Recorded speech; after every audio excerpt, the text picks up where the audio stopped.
Professor BL. Jain, विभागाध्यक्ष, शिक्षा विभाग, जैन विश्व भारती संस्थान, Ladnun.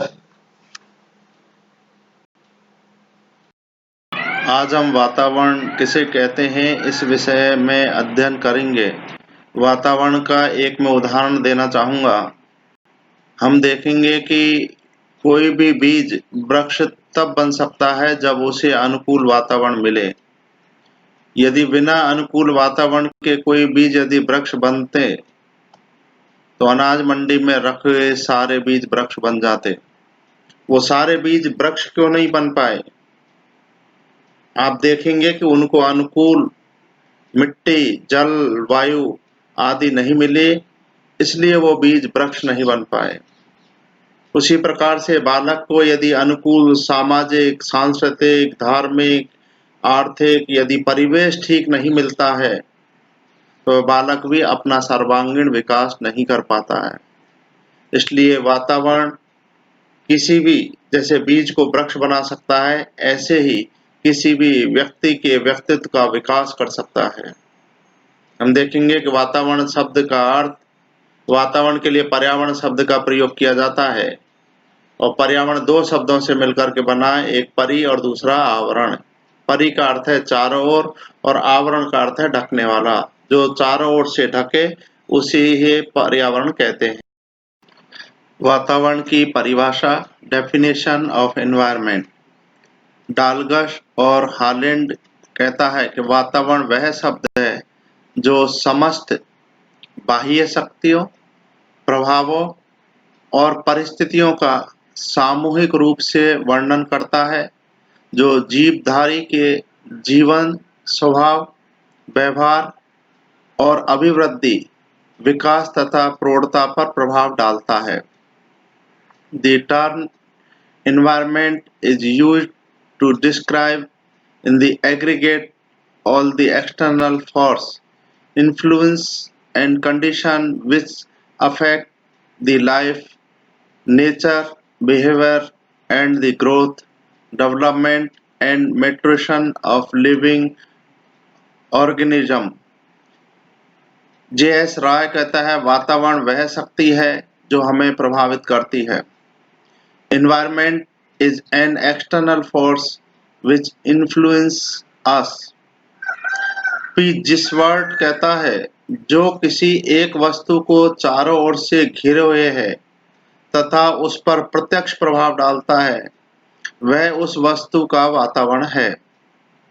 The environment is anything immediately surrounding an object and exerting a direct influence on it। बालक पर वातावरण का प्रभाव। नंबर 1, शारीरिक पर प्रभाव।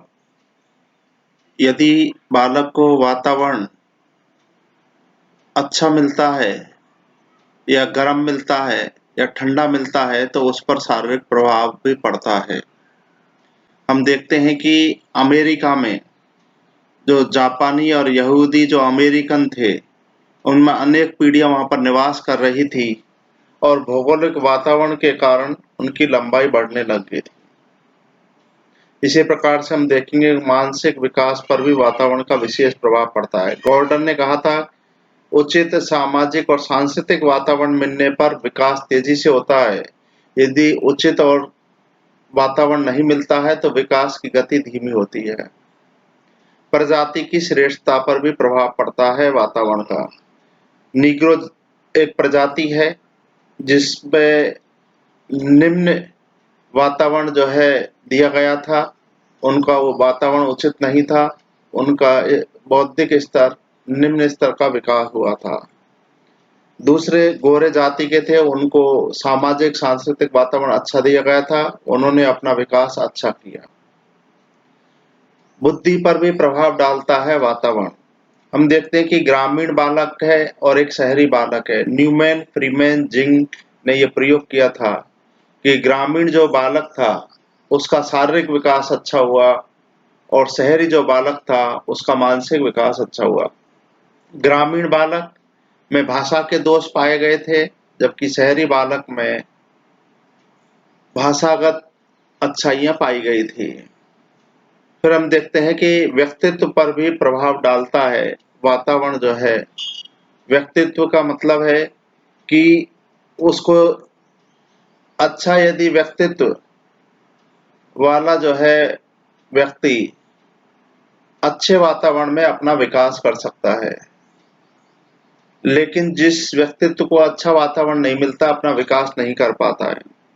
यूरोप के 71 साहित्यकार थे और उदाहरण के रूप में हम देखें कि बनियान और वंश बहुत निर्धन परिवार के थे, लेकिन उनको एक अच्छा वातावरण दिया गया था।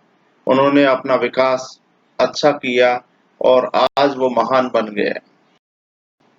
अनाथ बच्चों पर वातावरण का प्रभाव। अनाथ बच्चे जो है उनके माता-पिता का उतना प्रभाव जो है उन पर नहीं दिखाई देता। वो परावलंबी होते हैं, वो दूसरों पर केंद्रित होते हैं और उन बच्चों को अनाथालय में रखा गया, उनको अच्छा वातावरण दिया गया और ये देखने में आया कि वो अपने परिवार से अच्छा विकास करने वाले, अच्छे बुद्धि वाले बालक बने। दूसरा, जुड़वे बच्चों पर प्रभाव। ये न्यूमैन फ्रीमैन जिंगर ने प्रयोग किया था कि एक परिवार के बच्चे को गांव के फर्म में रखा गया था, दूसरे को शहर में रखा गया था। कुछ समय के पश्चात देखा गया था कि जो शहर का बालक था उसने विकास अच्छा किया था, गांव का बालक था उसका विकास उतना अच्छा नहीं हुआ।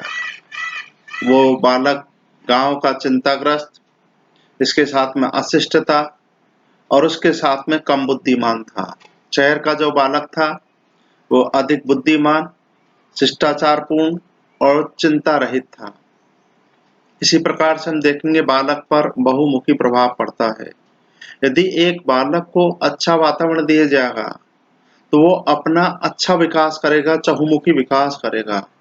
उसको यदि सीखने के लिए वातावरण की सारी सुविधाएं यदि उपलब्ध होंगी तो निश्चित रूप से बालक बहुत अधिक विकास करेगा और यदि सीखने के लिए उत्तम प्रकार की सुविधाएं उपलब्ध नहीं होंगी तो बालक अपना विकास बहुमुखी ढंग से नहीं कर पाएगा। इसलिए बालक पर बहुमुखी प्रभाव भी पड़ता है कि जितना अच्छा उत्तम वातावरण उसे उपलब्ध कराएंगे, बालक उतना ही अधिक अच्छा विकास करेगा और जितना कम उत्तम वातावरण उसे जो है बालक को उपलब्ध कराएंगे, उतना ही कम विकास करेगा।